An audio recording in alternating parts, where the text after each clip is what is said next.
Good afternoon and welcome to today's inaugural episode of Village Talk, a series of conversations exploring the village concept among the African American culture. I am Judy Matthews, chair of the National Congress of Black Women San Gabriel Valley chapter. I would like to take a moment to first thank Ernestine Tina Wyatt, today's moderator, and the distinguished panel for your commitment and time addressing the village concept experience.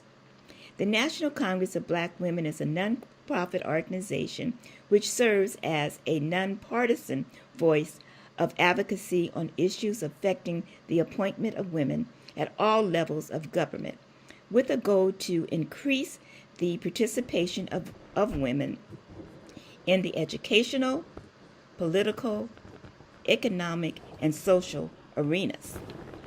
The San Gabriel Valley chapter is dedicated to the mission of the organization. We serve the communities of San Gabriel Valley and its surrounding areas by engaging and empowering the African American families through awareness and understanding how to better their communities through educational and cultural development. Although there are many program initiatives our chapter brings to our communities, we are extremely proud of the chapter's first graduating youth chapter, with focus on preparing our children for a future in the emerging STEM fields. The youth were all scholarship recipients and accepted into four-year Ivy League institutions. The national organization is recognized for commissioning the bronze bust of Sojourner Truth, who was a women's rights advocate and abolitionist. And on April 29, 2009, then First Lady Michelle Obama unveiled this bust for permanent residence in the Emancipation Hall at the Capitol's Visitor Center. Present for the unveiling included Dr. E. Faye Williams, the National Congress of Black Women, President and CEO. The late Cicely Tyson performed Sojourner Truth's noble speech, Ain't I a Woman?, which she delivered at the Women's Convention in Ohio in 1851. And now, I would like to introduce you to Ernestine Tina Wyatt, the moderator and great-great-great-grandniece of Harriet Tubman, who will introduce the panelists and begin this amazing, informative discussion.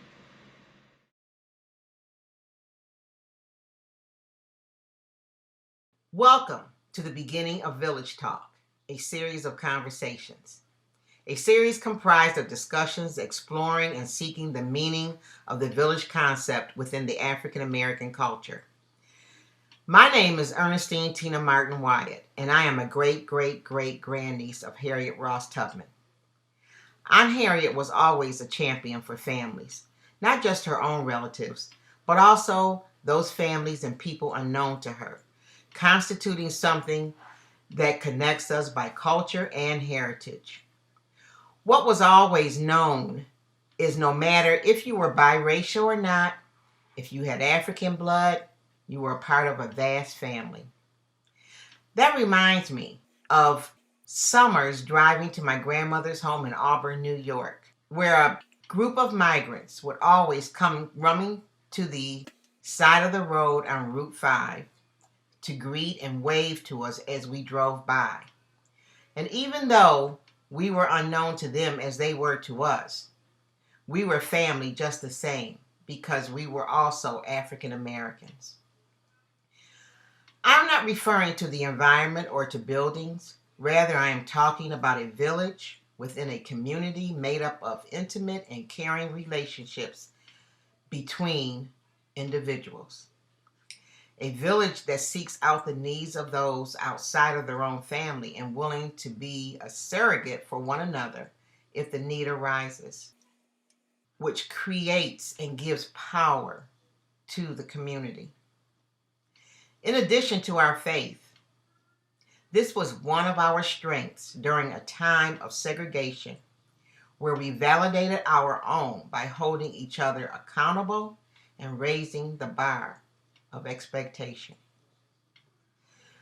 Our Our village was not perfect by any means, and there were those who selfishly worked against the good of our community with negative attitudes and behaviors. But overall, we tried to inspire and uplift one another, supporting and protecting what was positive and good, yet not leaving behind those who could be encouraged to change or who tried to change. As my children grew through the years, I was confronted on a personal level when going outside of my home.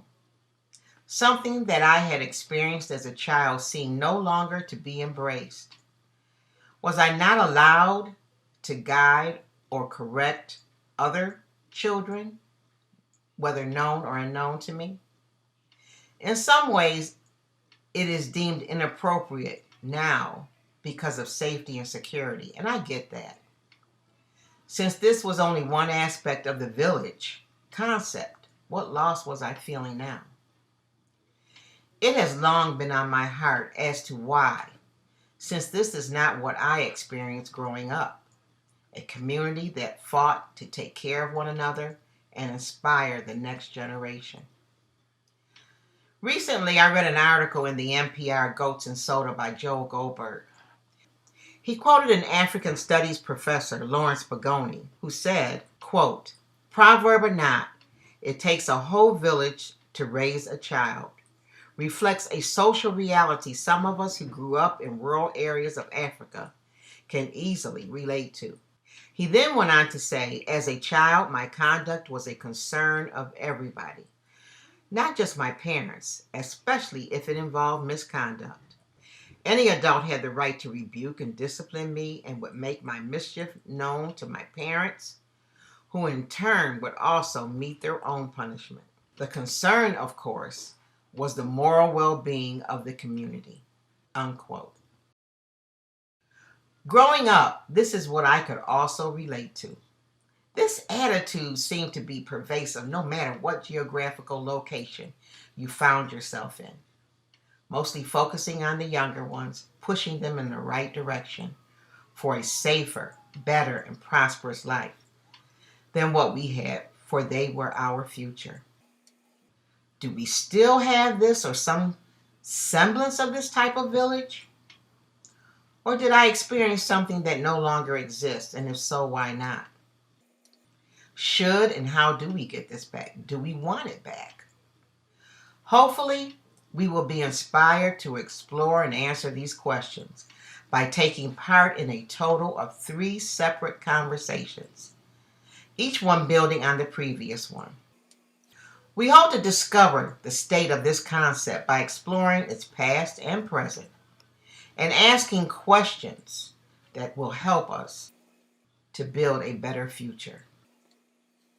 Let's begin the Village Talk series with the following presenters: Kate Clifford Larson, author and historian; Dr. Gwendolyn Mewks, historical interpreter, educator, and actress; and C.R. Gibbs, author and lecturer. Through education and history, we hope to find out if this type of village concept was experienced in different settings, and if anything outside the community had any impact on its viability. One of the most secure bulwarks against family disintegration in the society of the enslaved was the continuance of traditions from Africa.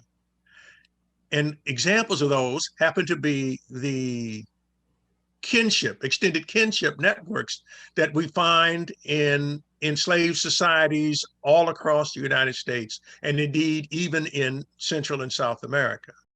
In fact, it's been called a fictive kinship, where on the plantation, enslaved people often adopted into their families people that were not related to them. And we see echoes of this in the African American community today, when people are grown before that they find Uncle Harry was never actually a blood relation. But we come from people where that was not that important, where the extended family, which included blood kin as well as people who were related by situation or by joining into the family were considered family members.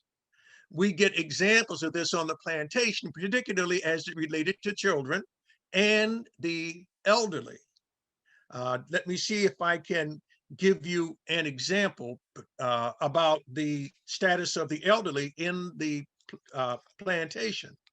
We know that they were out of the African tradition. The old were very highly regarded. Moreover, they had a definite purposes, so that it was while the adults were working in the field, the elders would teach the children.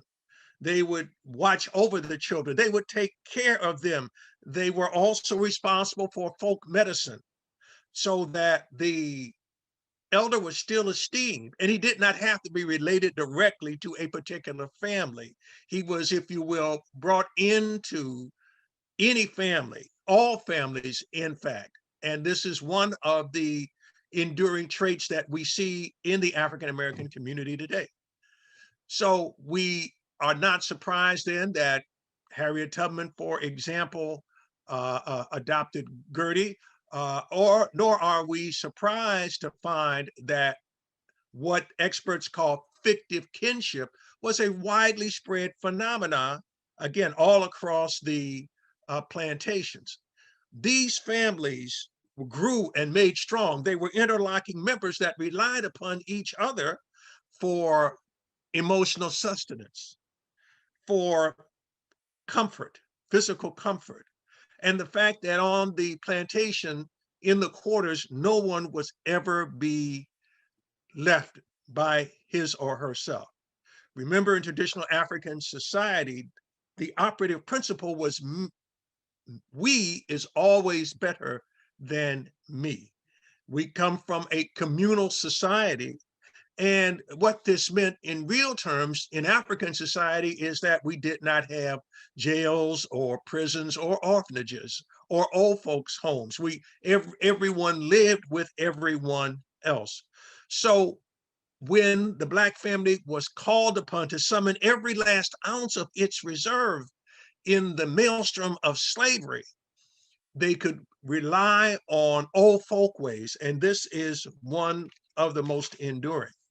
We get a sense of the importance of family as we look at African proverbs, those pearls of wisdom by which a people reveal their cultural priorities and get a sense of the folk wisdom that they live by. And not only does it take a village to raise a child, but also unity is strength, division is weakness, or a family is like a forest. When seen from the outside, it might look dense, but when you look at it from the inside, everyone knows his or her place and purpose. Uh, the a family, another proverb says, is like a tree. It bends, but it does not break. And when we consider that a united family eats from the same plate, according to the Baganda, what this means then is that unity is at the basis of the African family structure, uh, uh, girded by honor on one side and obligation on the other. And despite the best efforts of the slave owners and slave masters, the overseers, to break this family structure, it could not be done. It might have been wounded, but it healed. And it seemed as though there were days in which the owners looked at the enslaved people and wondered, what does it take to break the backs of these stiff-necked people?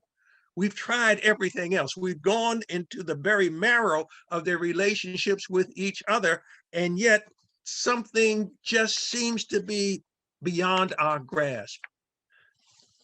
Maybe another way of looking at it is through the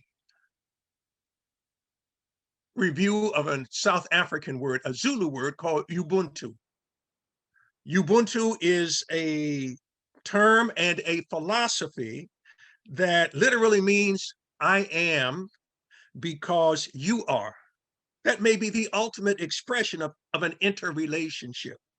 And Ubuntu recognizes common humanity, a principled oneness, and through which other people relate to one another. This idea of common unity is one of the underlying or building principles of African society, helping to create a communal system and an interlocking web of social responsibility. So when we understand this, and we understand that the relation of the African family on the plantation to the African family, African American family today, has to do with the maintenance of these institutions. And the Black family, then, we can say, grew out of a complex combination of African traditions, Christian beliefs, and adjustments made to slavery. But in Africa, the family was a strong communal institution, stressing the leadership of males, the importance of females, the criticality of children, and, for our purposes, extended kinship networks.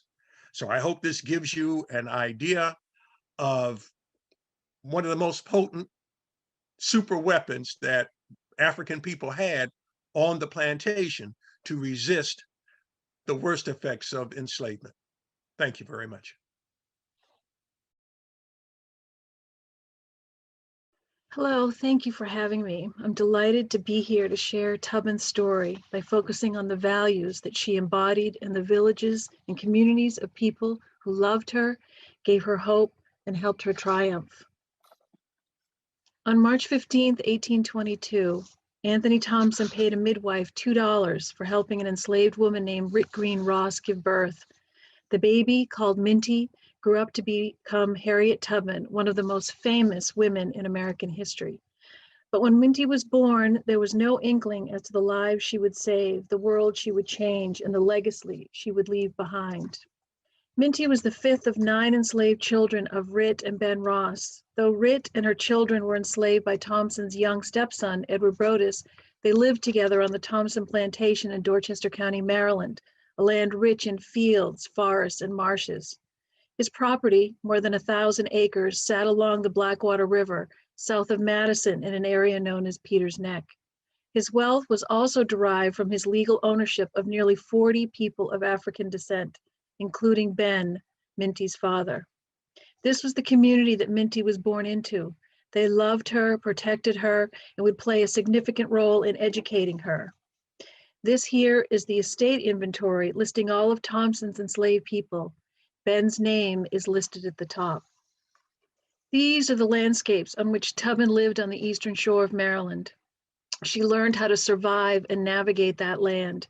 Her deep faith fortified her, a faith rooted in African cultural and spiritual worlds and deep Christian traditions. Her parents and family, their friends and loved ones, taught her and protected her as best they could. Their love gave her sustenance even when they were separated and could not hold her close.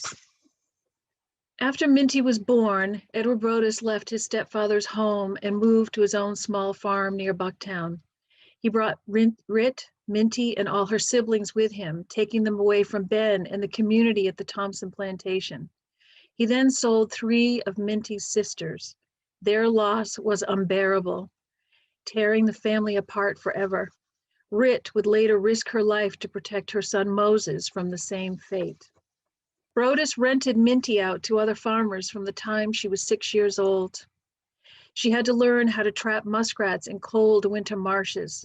She had to sneak out at night to visit with her mother, so she learned how to move quietly, quickly through fields and woods at night.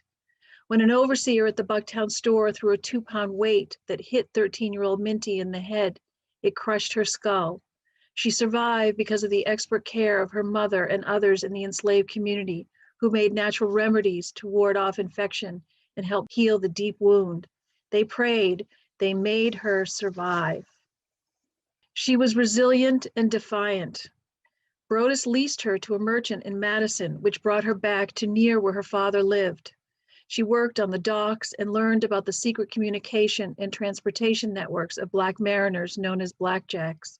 She learned to read the night sky, a form of literacy well known to seamen. She grew strong and worked at jobs often reserved for men. Her father, Ben, was set free in 1840.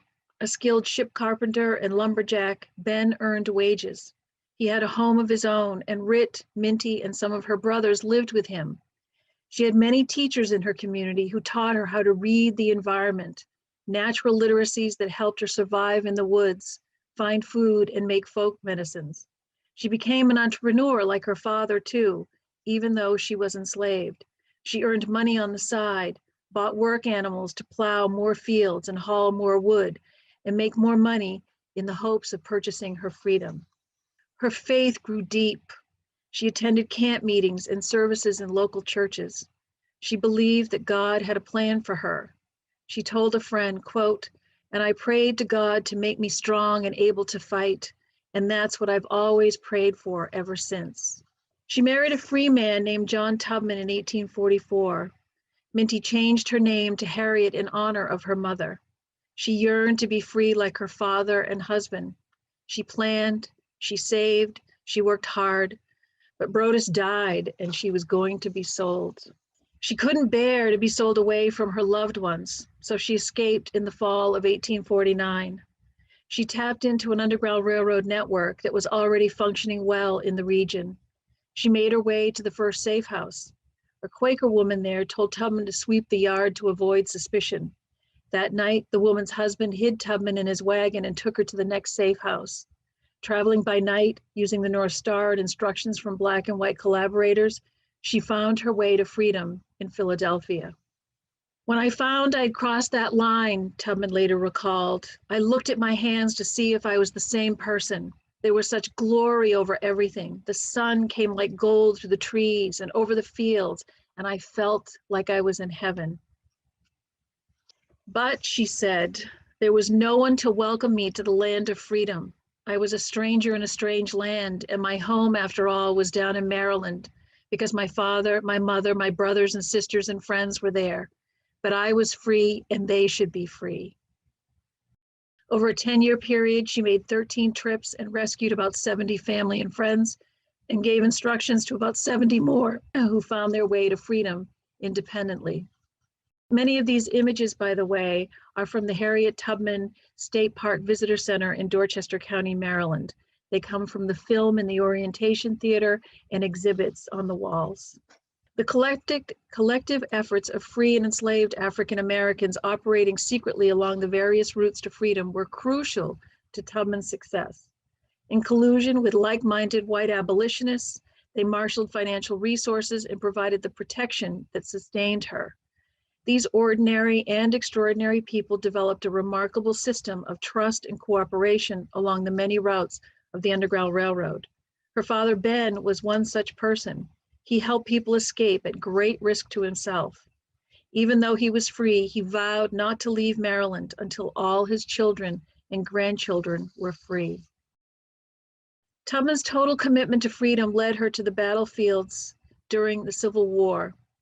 Governor John Andrew of Massachusetts sent her to South Carolina to work as a spy and a scout. In cooperation with Colonel James Montgomery and his 2nd South Carolina Colored Volunteers, she became the first American woman to lead an armed raid into enemy territory, which liberated more than 750 enslaved people. They called her the Black She-Moses, earning her the respect and admiration of Union Army officers. She witnessed the Second Battle of Fort Wagner, where the heroic 54th Massachusetts Infantry fought so boldly and bravely. She buried the dead and nursed the wounded of that regiment. In 1859, she purchased a 7-acre farm from William Henry Seward, Lincoln's Secretary of State, in Auburn, New York. She knew this community of Black and white abolitionists and humanitarians would help her sustain her and her family. When she returned home after the war, she was greeted by a house full of dependents, including her aged parents. She struggled to feed and care for everyone under her roof, and with the support of allies in the city, Tubman and her family thrived. She welcomed scores of orphan children, destitute and sick formerly enslaved people, the homeless, and others in need. An activist, Tubman spoke out on behalf of women's and human rights. Women's suffrage was an important right denied Tubman, and efforts to achieve it became one of her causes. She continued her relationship with women she had known before the war, including Susan B. Anthony, and built new relationships with the women of the new National Association of Colored Women. She enlisted their support for her own causes, addressing homelessness, food insecurity, and access to health care. Her dream of opening a nursing home and assisted living center for aged and ill African Americans was realized when she purchased the 25 acres abutting her own 7-acre farm. She helped build Auburn's AME Zion Church Thompson Memorial as well. Supported by an intensely deep spiritual faith and a lifelong humanitarian passion for family and community, Tubman demonstrated an unyielding resolve to secure liberty and equality. She died a free woman surrounded by family and friends in the home for the aged she established. Although she did not live long enough to vote, Harriet Tubman's role as an ardent suffragist and political activist fighting for civil rights has inspired generations of Americans who have been deeply moved by her lifelong quest. Tubman's history and legacy lives on in her family and through communities across the country who strive to follow in her footsteps. She inspires children everywhere who interpret her life for their communities through song, historic site commemoration, and community service.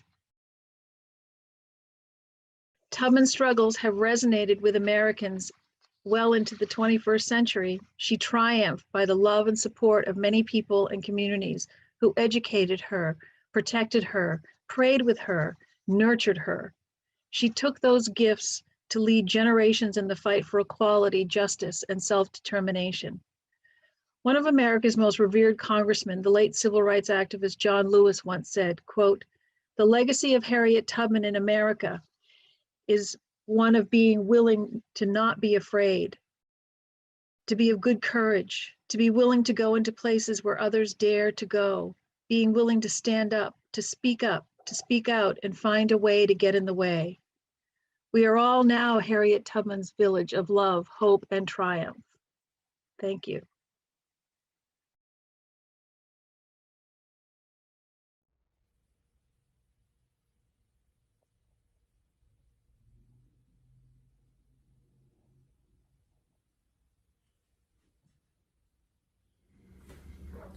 Evening, y'all. My name be Harriet Tubman. I be born a slave in Dorchester County, Maryland, about 1821, or was it 1822? To tell the truth, I just know when I be born to my mama and my papa, Old Rick and Daddy Ben. I had 4 brothers and 4 sisters, and I seen 3 of them sold off to slavery. Sold off, and they took them deeper down in the South. I don't know where. I didn't know where then, but I was later on to find out. As a child, I was whipped also by masters who rented me out. For example, one day I was whipped so bad, I was taken home and dropped off on my porch because they flogged me so bad that wherever that whip landed, that's where Old Rick put the gentle medicine, which was nothing but lard, on my back wherever that whip landed. Another time was when a slave tried to run away. And the overseer, seeing this, picked up this 2-pound weight to stop him by throwing it at him, and it hit me instead. I was out. I doesn't know for how long I'd be out. But I know this much. When I be sleeping, I see birds just flying around, flapping their little wings. And then I saw fishes in my dreams swimming.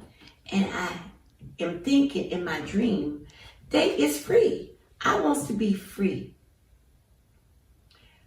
When I finally woke up, they says that I wasn't acting my normal self because I was having dizzy spells, sleeping spells.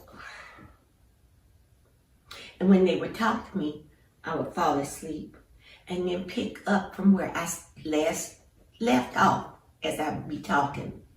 Then I started having strange visions, and I started hearing things from God. My brothers and I decided we wanted to be free, just like the birds and the fish. So we decided to run away to Pennsylvania. We left the plantation at nighttime after working in the fields all day long.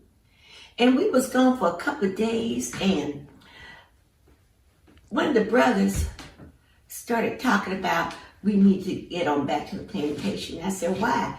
And he explained that he'd be afraid that the paddle rollers would be sent by Mrs. Broders to get us, and if they missed us, it would be worse for us if they caught us and took us back. So I didn't want my brothers to worry no more. So I went back with him. But as it was, a woman who worked in the big house overheard Mrs. Broders talking about selling me. I hightailed it out of there that night, walking at nighttime, following the North Star, and sleeping during the day in potato holes, in tree trunks that had been fallen. And I kept walking, following the North Stars, because nobody could see me at nighttime, and I could really hear the noises. That's why I didn't travel during the daytime. And I see these rocks, and I thinks to myself, I think that be the Mason-Dixon line. I jumped over it. I said, I was in Pennsylvania. Yes. I looked at my hands. They looked the same, but in my heart, in my body, in myself, I felt like I wasn't free. As long as my family, my people was slaves, I wouldn't ever be free. One thing about freedom is you can keep your own money that you make. And that's what I done. And I bought a gun. And I met William Steele and told him I wanted to be an Underground Railroad conductor. He said, it's too dangerous. No, that's why we got some men. And I said, I wants to be an Underground Railroad conductor. He said, you know how dangerous it is. And I said, I ain't afeared at all, because God be on my side. I also had gotten married to a free man by the name of John Tubman. Oh, he was the love of my life. But you know what? That marriage didn't last long, because I know that John Tubman would be happy being a free colored man. But deep down in my heart, I knew I would never be free until my peoples be free. War came along. My friends was scared that I would be arrested or something bad would happen to me. So I thinks I'll help the Union Army. I helped them by being a cook, a nurse, a scout, and a spy, trying to help my people out. When the war be over, I traveled to Washington, D.C. and spoke to the Surgeon General to tell him that they needed help, more help, because the colored soldiers was dying 2.5 times more than the white soldiers. But it was never to be, because the Southerners be unhappy that they had lost the war. I returned home to Old Red and Daddy Ben, where my friends had taken good care of them. Also, my brothers and sisters come down from St. Catherine's Island, Canada, and they stayed with us and their childrens. I had to think of more ways to earn money.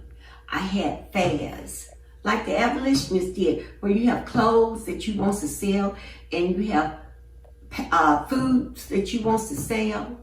I did that.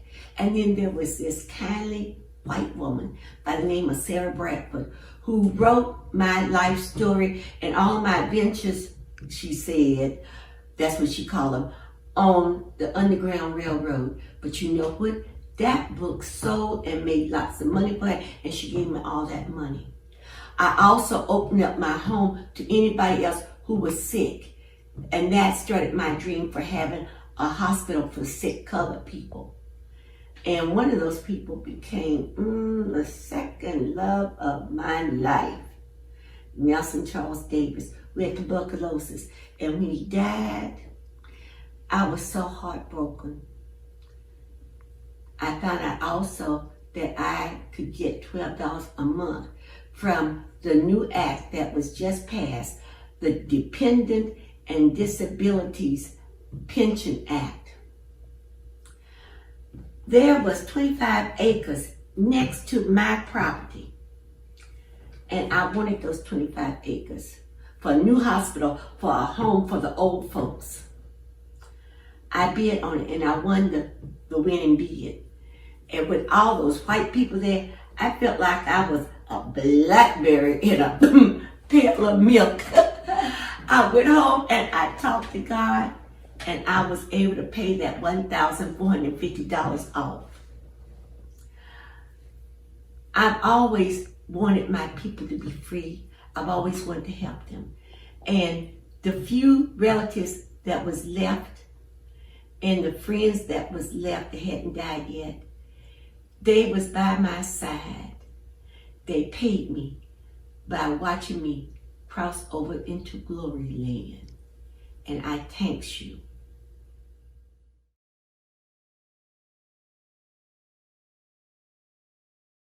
In the period after the American Civil War, there was a brief respite, a brief opportunity when African Americans in the South and the South itself seemed as though it could come together.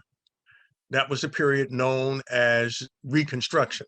It lasted from 1865 to 1877. And the bright promise of Reconstruction, however, with Black elected officials, which seemed to horrify the rest of the white South, with Black schools and churches, all of these attempts at self-reliance seemed to horrify the average white Southerner, and it could not stand. They moved to make an end to it. So in 1877, in a hotel run by a Black man in Washington, D.C., the corner of 15th and 8th Streets Northwest, the Wormley House, a deal was cut that would finally codify and make certain that General Rutherford B. Hayes, now a man who about to become president, would in fact be president, and Samuel Tilden would not. And one of the aspects of the deal, one of the stipulations that would bring so much sorrow to Black folk in the South, was that the federal troops would be removed. The last of the federal troops would be removed. This is when we talk about the betrayal of Reconstruction, when we talk about how this was America's chance to heal its divisions, it would be unrealized. In fact, there would be formerly enslaved people who would say that by 1877, by that key year, they were once again under the sway of the very people that had held them in slavery just a few years before. We must not underestimate the stress that this new arrangement put on the members of the village. For now, in a process that the former slave masters called redemption, African Americans in the village were put into a vice grip of white supremacy and violence. The very nature of life in the South would be radically changed. But underestimating the village, we see that it would be capable, it would answer the challenge. We see that the post-emancipation family would more than summon up the strength, the courage, the ingenuity to meet the task.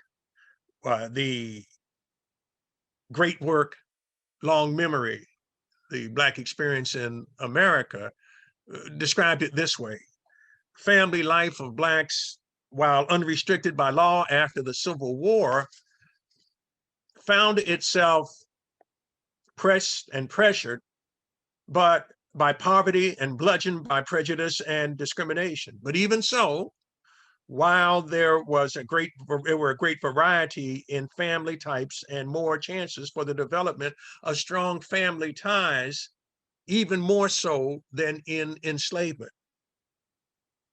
Many Blacks remained with mates that they had had during slavery. Others married very young. Freed of the restraints of slavery, Black parents struggled against the constricting demands of poverty and their own ignorance to build a meaningful life, to gain respectability in the eyes of even the larger Southern white community, in addition to their own.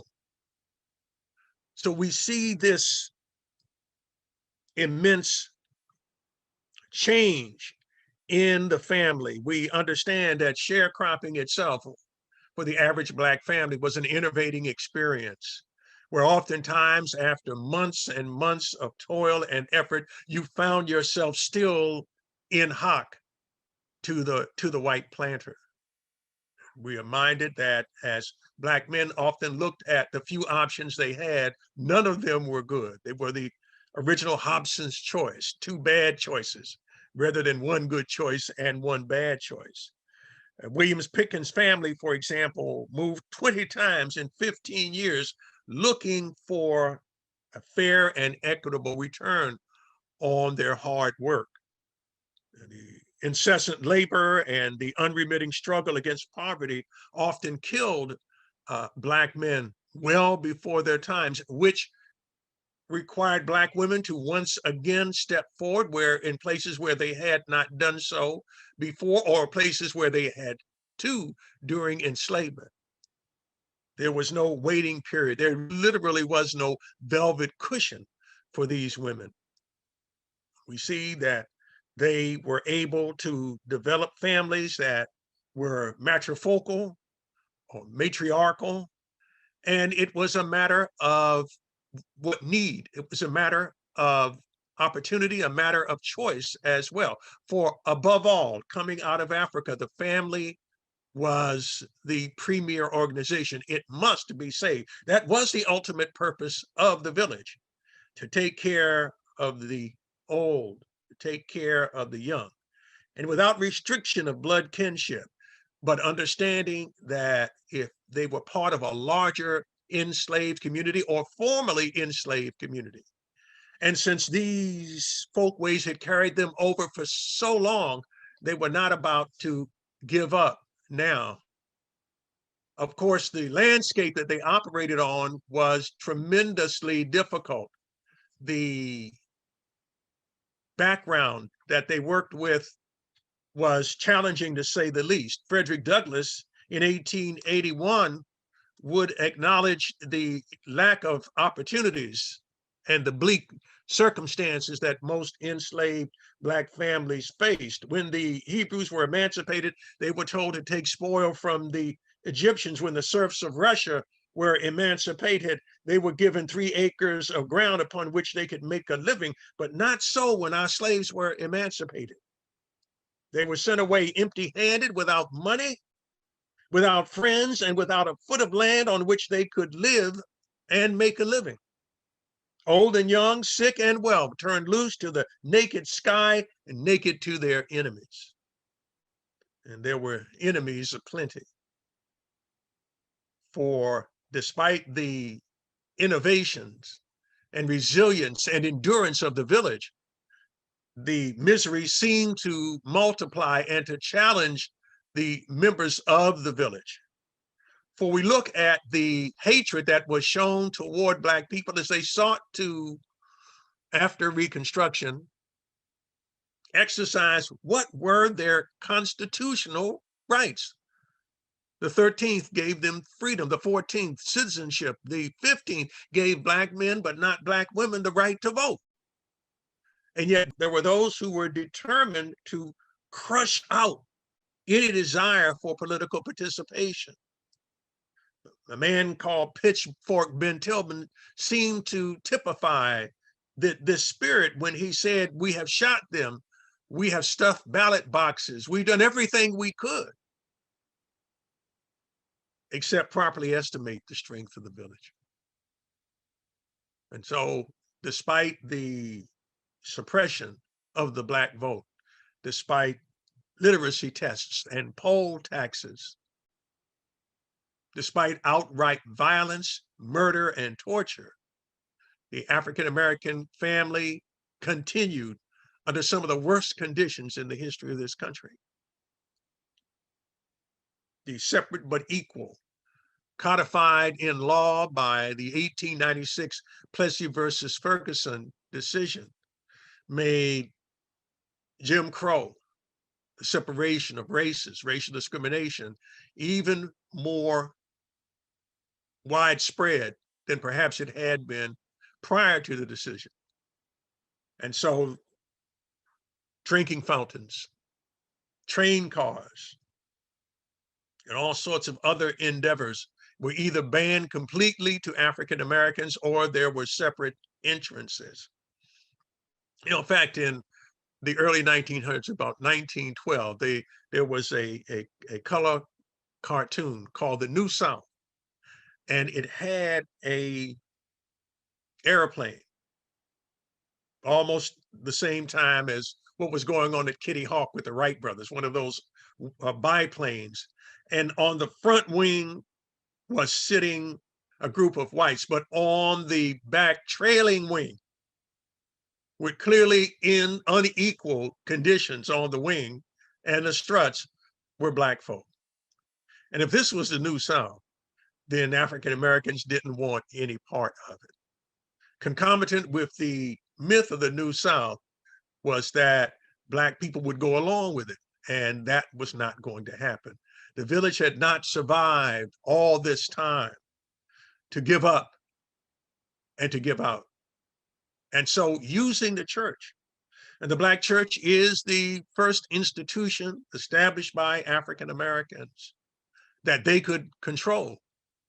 They built and or joined amazing congregations, establishing churches that are still alive and active today. We are reminded that a handmaiden of the church was schools, Black schools, some of which are colleges even today. And out of this great outpouring, we see constantly the desire of African Americans to be educated. This incipient desire coming out of the village, coming out of the encouragement of the elders. And again, elders that did not have to be related directly by blood. For we understood that we listened to the wisdom from the village. We listened to the elders who encouraged us to get land, encouraged us to get an education, encouraged us to prepare for the future. For so many of them who had endured slavery's harshest conditions believed, as in Africa, that we stood at a place in the road, a fork in the road, where there were those who had gone on before us, those who are yet to come, and joined to them are the people who are here now. And because we believed that we were creating a legacy for those coming, we were not satisfied in getting a moment of ease for ourselves, but we were building institutions, even as though we fought against the worst that Jim Crow and the era after emancipation could throw us. We are enlivened We are inspired by the ideas that came out of the village, by the strength of family, by the tireless belief in the ability to work through a situation if we hurried up and cooperated. We understood, as did our ancestors, and we transmitted it to those who were yet to come, that in order to survive, our children must have a sense of belonging to something where it was not about the individual, but it was about the group, where it was critical that they understood that the extended family was the very best of what we were able to show, and that we produced, that the village produced children who had a sense of early maturity, who had a understanding of self-discipline, a respect for cooperation, and again, most of all, an aspiration for education. For we are reminded that one of the women who had come out of the village, who had herself been edified by what she had learned at the feet of the elders, Mary McLeod Bethune, said the whole world opened up to her despite the violence. Another formerly enslaved person would say that education was the next best thing to liberty. So we understand then that, as Mary McLeod Bethune had said, the whole world opened to me when I learned to read. This desire for education, which is still quite evident in the African American community, has its roots in the village. And we acknowledge the motive force that the village represented. We acknowledge its ability to be resilient and to endure. We acknowledge as well that despite the extraordinary violence hurled against it, it was able to continuously evolve and protect the next generation of children. So when we understand then that the gifts of the village, when we see that they have met the challenge of that they have turned hatred aside and faced the future with hope and optimism, that despite tremendous loss, they were able to demonstrate to themselves and to the world that we will fight for justice, we will fight for equality. And this battle is not yet over. But when we look for its earliest examples, we return to the village. Thank you very much. I hope this presentation was able to enlighten you on our history and the village concept seen in various communities, and how we lived our lives, cared for, and helped to sustain one another. A glimpse at what this type of loving is all about. In the words of Frederick Douglass, quote, "Remember that we are one, that our cause is one, that we must help each other if we would succeed," unquote. This type of help, I believe, starts within our community and by our community. How are we, or are we not, being true to this statement today? Stay with us throughout the entire series to answer these questions, offer opinions, and find solutions.